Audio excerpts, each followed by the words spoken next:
నమస్తే, welcome to GX9 news. Rajanagaram నియోజకవర్గం PM Surya Ghar Mufti Bijli Yojana ప్రారంభం కార్యక్రమంలో ఎమ్మెల్యే బత్తుల బాలరామకృష్ణ పాల్గొన్నారు. ఈ కార్యక్రమంలో భాగంగా బూరుగుపూడి గ్రామంలో SC/ST విద్యుత్ వినియోగదారులకు ఈ పథకం ద్వారా ఉచిత సోలార్ విద్యుత్ అందించే ప్రక్రియను నియోజకవర్గంలో శాసనసభ్యులు బత్తుల బాలరామకృష్ణ, రూడా చైర్మన్ బొడ్డు వెంకటరమణ చౌదరి ప్రారంభించారు. రాజానగరం నియోజకవర్గం వ్యాప్తంగా మొదటి విడతలో 2883 సోలార్ విద్యుత్ కలెక్షన్లు మంజూరు చేయడం జరిగింది.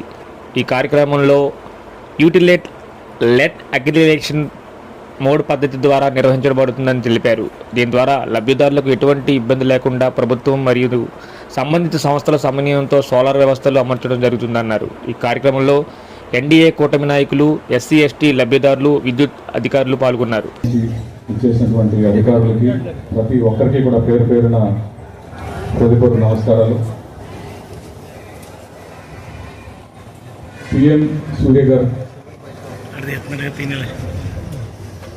ఉచిత సోలార్ పథకం కింద ఎవరైనా సరే అర్హులు సోలార్ వారి ఇంటి పైన పెట్టుకునే ఒక మంచి ప్రయోజనాత్మకమైనటువంటి పథకం కేంద్ర ప్రభుత్వం మోడీ గారి నేతృత్వంలో ప్రవేశపెట్టడం జరిగింది. ఇందులో డబ్బులు కట్టుకుంటే మన ఇంటి పైన కొంచెం సబ్సిడీతో సోలార్ వేయించుకునే అవకాశం ప్రతి ఒక్కరికి కూడా ఇచ్చారు. అయితే దాంట్లో BCలు అయితే ఒక 20,000 అదనంగా ఇవ్వడం, అదేవిధంగా SC/STలకు ఉచితంగా వారి ఇంటి పైన ఈ సోలార్ ప్లాంట్ని అమర్చే ఒక మంచి పథకం ఇవాళ కేంద్ర ప్రభుత్వం తీసుకురావడం జరిగింది.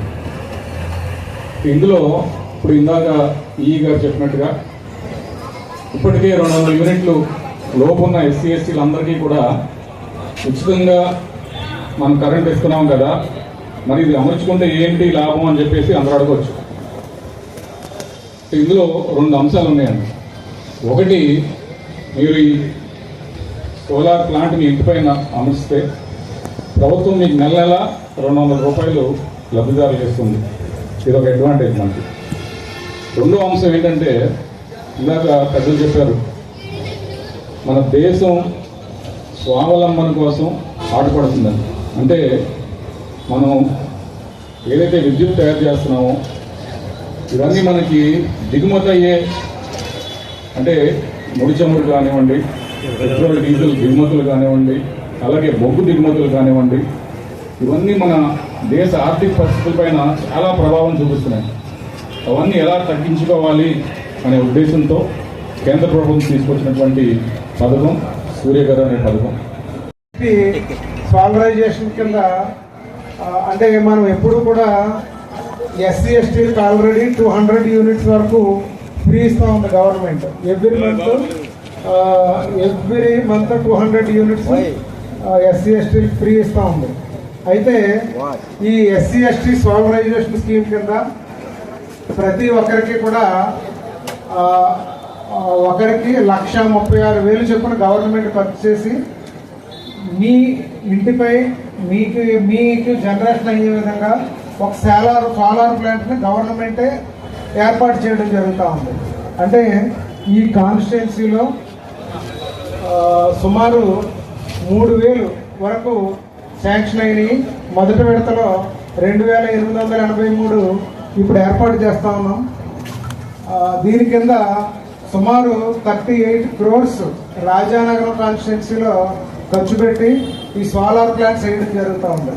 ఇప్పుడు మామూలుగా మనం ఒక ఇంటిపై ఇప్పుడు నేను సోలార్ ప్లాంట్ వేయించుకోవాలనుకోండి, నాకు సుమారు ఒక 2 లక్షల నుంచి 2,50,000 వరకు అవుతుంది. ఆంధ్రప్రదేశ్ రాష్ట్రంలో గౌరవ ముఖ్యమంత్రి నారా చంద్రబాబు నాయుడు గారు, గౌరవ ఉప ముఖ్యమంత్రి వర్యులు శ్రీ కొణిదెల పవన్ కళ్యాణ్ గారు, మన దేశ ప్రధానమంత్రి వర్యులు శ్రీ నరేంద్ర మోడీ గారి యొక్క సహాయ సహకారాలతో అద్భుతమైనటువంటి ఒక మంచి సుపరిపాలన అందిస్తున్న విషయం మనందరికీ తెలిసినటువంటి విషయం.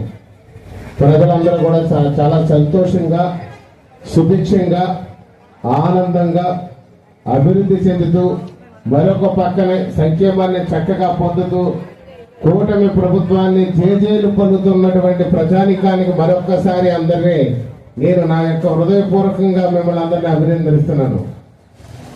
ఎప్పటికప్పుడు ప్రజల అవసరాల దృష్టిలో పెట్టుకుని ఈ యొక్క కూటమి ప్రభుత్వం ప్రజా అభివృద్ధి సంక్షేమ ధ్యేయంగా పరుగులు పడిగెడుతూ గౌరవ ముఖ్యమంత్రి నారా చంద్రబాబు నాయుడు గారు, గౌరవ ఉప ముఖ్యమంత్రి పవన్ కళ్యాణ్ గారు, అలాగే మానవ వనరుల శాఖ మంత్రులు శ్రీ లోకేష్ గారు రాష్ట్రాన్ని అన్ని విధాలుగా కూడా అభివృద్ధి చేస్తూ వారు పరిగెడుతూ మమ్మల్ని అందరినీ కూడా పరిగెట్టిస్తూ ప్రజలకి అభివృద్ధి సంక్షేమం చక్కగా అందే విధంగా అభివృద్ధిని కూడా పరిగెత్తిస్తున్నటువంటి మంచి సుపరిపాలన మనం చూస్తున్నాం. అందులో భాగంగానే ఏదైతే మన దళిత సోదరిమణులు ఉన్నారో చాలా మందికి ఇంకా ఆర్థికంగా ఇంకా చాలా దిగువ స్థాయిలో ఉండిపోయినటువంటి పరిస్థితులను దృష్టిలో పెట్టుకుని ఈ యొక్క పిఎం సూర్య గారు అనే దాన్ని ఉచితంగా ఎస్సీ ఎస్టీ సోదరులందరికీ కూడా ఇవ్వాలి అని చెప్పి గౌరవ ముఖ్యమంత్రి నారా చంద్రబాబు నాయుడు గారు ఒక అద్భుతమైన నిర్ణయం తీసుకున్నారు. దీన్ని దేశవ్యాప్తంగా కూడా మన ప్రధానమంత్రి వర్యులు శ్రీ నరేంద్ర మోడీ గారు కూడా ఖచ్చితంగా ఈ దళిత సోదరుల పట్ల ఉన్నటువంటి అంకిత భావంతో వారికి సేవ చేయాలి, ఈ యొక్క దళితులుగా ఉండిపోకూడదు, ఆర్థికంగా స్థితిమంతులుగా మారాలి అనే దానికి అంబేద్కర్ ఏదైతే ఉన్నారో బాబు జగజ్జీవన్ గా ఆ ఆశయాల్ని ముందుకు తీసుకెళ్తూ ఈ యొక్క దేశ ప్రధానమంత్రి వర్యులు అలాగే మన ముఖ్యమంత్రి వర్యులు ఉప ముఖ్యమంత్రి వర్యులు కంకణం కట్టుకుని దళితుల్ని అందరిని అభివృద్ధి చేసే దానిలో భాగంగానే ఈ యొక్క పిఎం సూర్య గారు కూడా ఒకటి అని చెప్పి ఈ సందర్భం తెలియజేస్తున్నాను. ఏదైతే పిఎం సూర్య గారు ఇప్పుడు ప్రస్తుతానికి మనకి మొదటి ఫేజ్ లో 2863 కనెక్షన్లు మనకి బై డిఫాల్ట్ ఎవరైతే ఎలక్ట్రికల్ డిపార్ట్మెంట్ దగ్గర నుంచి ఇన్ఫర్మేషన్ తీసుకుని 200 యూనిట్ల లోపు ఎవరికైతే వస్తుందో వాళ్ళ లిస్టు ప్రకారం కూడా బై డిఫాల్ట్ తీసుకుని వాళ్ళందరూ కూడా 2863 పేర్లు కూడా ప్రకటించడం జరిగింది. ఇందులో చాలా మంది కొన్ని సందేహాలు ఉన్నాయి. ఆ సందేహాలు ఎలా వచ్చాయని అంటే ఇది కొంతమంది వైసీపీ వాళ్ళకే వచ్చినాయి, తెలుగుదేశం వాళ్ళకి రాలేదు, జనసేన వాళ్ళకి రాలేదు, లేదా సామాన్యులకు రాలేదని కొంతమంది అనుమానాన్ని వ్యక్తం చేసినటువంటి విషయం నా దృష్టికి వచ్చింది. దయచేసి ఎవరు కూడా ఇందులో అనుమానాలకు తావులేదు. ఎవరైతే 200 యూనిట్ల లోపు ఉన్నారో వాళ్ళందరికీ కూడా లిస్ట్ అవుట్ చేయడం జరిగింది.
ఎన్డీఏ కూటమి నాయకత్వం